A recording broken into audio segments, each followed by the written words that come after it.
All right, in this episode of Conversations Ventilation, we're going to dive into reminding ourselves that everybody you deal with on scene is someone's mom, brother, or sister, or uncle, right? This one's for you, Uncle Jeff.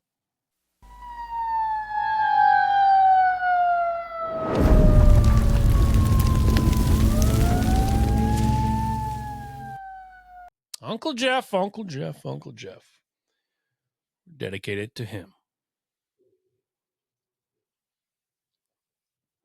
Uncle Jeff believed in two things, vitamins and racquetball. And he was good at both. If your elbow hurt, you call Uncle Jeff. He'd send you 3 or 4 vitamins or remedies. Heal it right up. Got high blood pressure, ringing in the ears, and your big toe hurts. Take these 3 things and rub this on your earlobes. And it would work because he was very smart, and he could take a racquetball and place it anywhere in the room at any time. If you've never played racquetball, it's like getting in a shoebox with a rubber ball that bounces 400,000 miles an hour, and it echoes, and it's loud, and it's fast. And Uncle Jeff would stand in the middle of the room, placing that rubber ball anywhere in the room, making you run around like an idiot. And he was laughing at you the whole time. He was in his mid-70s and basically just stood there and placed the ball. Made you run around till you either had a heart attack or pooped your pants or quit. I think I successfully scored 2 points on him. I'm not 100% positive that he didn't let me. And to this day, I will, well, now that he has passed, I will spend the rest of my days believing, I think he let me score. Which is, I think he did that to also show me that he could also let me not score anytime he wanted. So here's to you, Uncle Jeff. You bastard. He loved that racquetball. And he loved those vitamins. Got a phone call sitting on shift a couple weeks ago that they had found him. The maintenance man had found him in his apartment. Sadly, he had been there for a while, and so we're not quite sure when he passed. It's a sad story. So we jumped on a plane, met out in Loveland area, Fort Collins area, Colorado, and began the process of piecing his life and cleaning up and moving out his stuff. So it's been a weird 2 weeks. Very, very weird 2 weeks. When a loved one dies, as you know, it always throws a wrench in your plans. It always kind of throws you for a curveball, and it takes some time to process. Okay, so I've had some time to think, had some time to talk, have some conversations with people, my father, my aunt, had some time alone. So 2 things. Number 1, you're going to die. It's 100% guarantee. There's not a chance in hell you're not going to. Okay? You're going to pay taxes and you're going to die. It's the uncomfortable truth. Mark Manson. You need to Google that. Okay? You're going to die. And when you do, someone who cares about you is going to come into your space, come into your studio, come into your life, dig through your glove compartment, dig through the box in the back of your closet, right? You can hopefully get into your computer, find your secret files. They're going to start piecing all of this together. And they have to.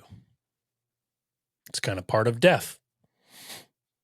What Uncle Jeff didn't do right is he didn't put any names on anything. He didn't put any beneficiaries. He didn't give anybody his sister or my father, which is his brother, didn't give us any access to anything. So we had no idea what was where, what was what he had, what he didn't have, where things were.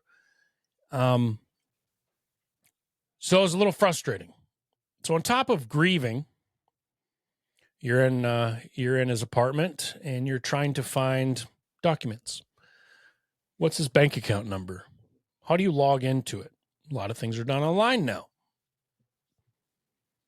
Where would he write that down? Did he write it down? How do you get into his cell phone? How do you get into his laptop? He had five laptops. Which one's old? Which one's broken? Where are the titles to his car? Where's the title to his truck? Where does he bank? He had a storage unit. Where is it? What company? Which building? Where's the key to get in? Who knows? These are all things that your family member is probably going to think of you. They're going to come in and go, well, where did Shimmick bank? What was his account number? What's his PIN? Right? All of these things, while we're alive, we don't think about. But when we die, we leave our family to struggle and to deal with these things. So we're going to do a better job. We're going to, hopefully, you're going to start putting these things in a centralized location. I want you to think, here's your homework. Number one, I want you to think of everything in your life that you can put your wife or your brother or your mom's name on. Okay? Your house, your bank account. Give them access to these things. Because someday you're going to die. Like I said, it's 100% positive. 100% chance. 100% chance you're going to die.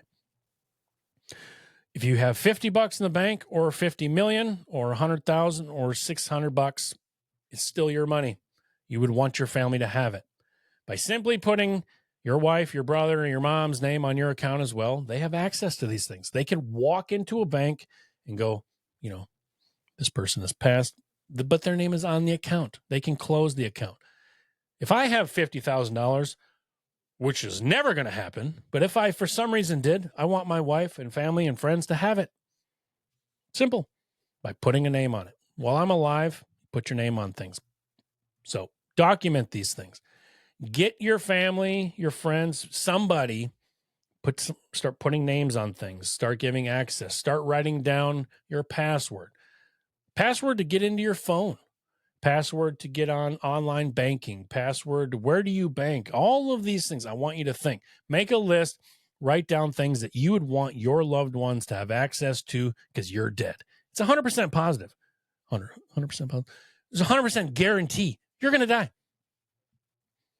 And somebody's going to be standing in this room right here, this studio, going, oh, and they're going to look at all my shirts, my flannels. They're going to go through all my files. They're going to go try to get into my computer.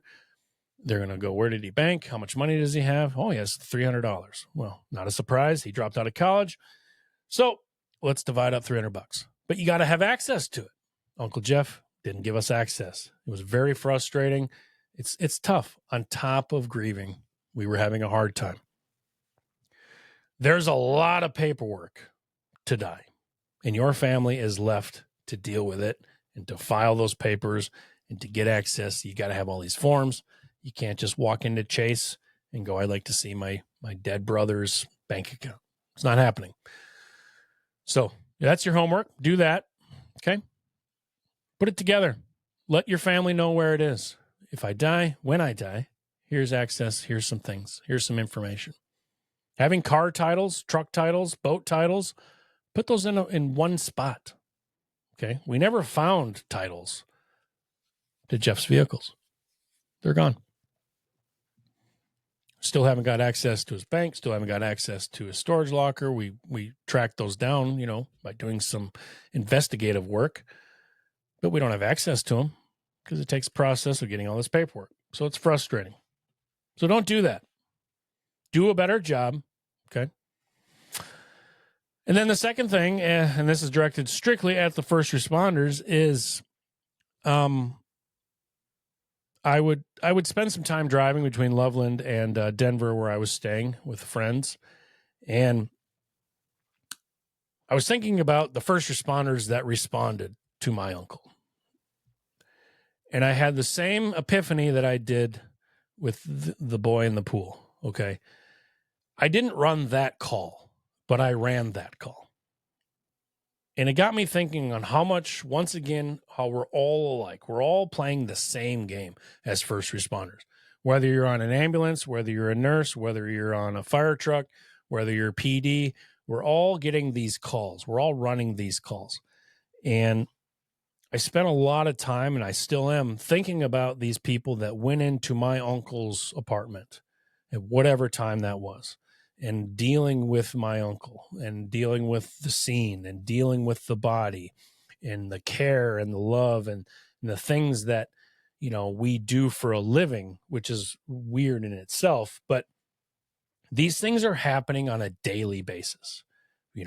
Last tour I heard, cardiac echo 3 times, I believe. And then this morning I checked, there was one with a small child. So these things are happening all the time, and people are responding all the time. So the takeaway from that is this: we go into people's lives on their worst day. We all know that, right? We need to talk about that more and remind ourselves this is their worst day. Now, if there's family member there, they're having their worst day. Okay. How many times have we been in a home where, the game is on and there's plates of barbecue, wings and chips and cheese on the end table, but then you're doing CPR between the couch and the end table on somebody who, grandpa passed out and he's dead, and we're doing CPR. They weren't planning on that happening. We were brought into their lives, right? It's their worst nightmare. How we act and how we present ourselves on scene and how we treat these people is very important. Why? Because 1,000 miles away, a couple weeks ago, some men and women, first responders, went into my uncle's apartment and did what I do here and what you do there and what you do for your citizens in your department and your city and the coverage area that you cover. These are people's family, brothers, sisters, loved ones. Somebody somewhere cares about this person. And we forget that sometimes. It's easy. Why? Well, because we're tired. You get up 2, 3 in the morning for a lift assist. You get up 2, 3 in the morning for this, or you're interrupting a game or interrupting a meal or interrupting a nap or safety nap. We get a little short sometimes, but we have to remember this is their worst day, number one. Number two, this is someone's loved one. My uncle laid on that floor. Okay. They responded. Everything from coroner to first responders to PD to everyone was there. Okay. I do that for a living here. Someone's doing that for a living in Loveland, Fort Collins. Okay. We're all running the same calls. Those people treated my uncle with respect and dignity. I will go spend the rest of my career going into people's home, being as respectful as I can to these people. 2 in the morning when you're helping a little old lady up off the floor because she had to go to the bathroom and fell. That's somebody's grandma. That's somebody's great grandma. Take a look at the walls. Look at the pictures on the wall of the grandkids and the families and these are people, and we are there to help them and to treat them with as much respect and dignity as we can. Okay. Because somewhere, someday, someone's going to do that for you.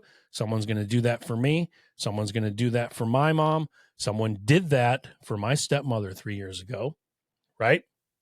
It happens. This is what we do. So those are 2 of the many things that are bouncing around in my giant ass head. It's been a very stressful, emotional couple weeks. I'm not quite sure where I am in it. It's been weird. Didn't even, I don't know. It's weird. It's weird when it's your family and you get kind of reminded, So, I don't know. So take that, get your life in order, get prepared, think of your loved ones, okay? Standing in your house or your office, you're gone. They're sad. Help them make that process easier. And number 2, when we go on shift and we're at work and we're tired, or we're hungry, or these are people. Someone loves them. This is someone's family. Treat them with respect, because someday you're going to need help up. Someday someone's going to fall. Someday they're going to run that call on your mom or your dad or your brother. Okay. We all get our turn. So love and respect, right? All right. Well, stay safe, stay together. I love every one of you. Thank you for taking a few minutes out of your day to listen to me. Yep. One foot in front of the other. So, all right. Love you.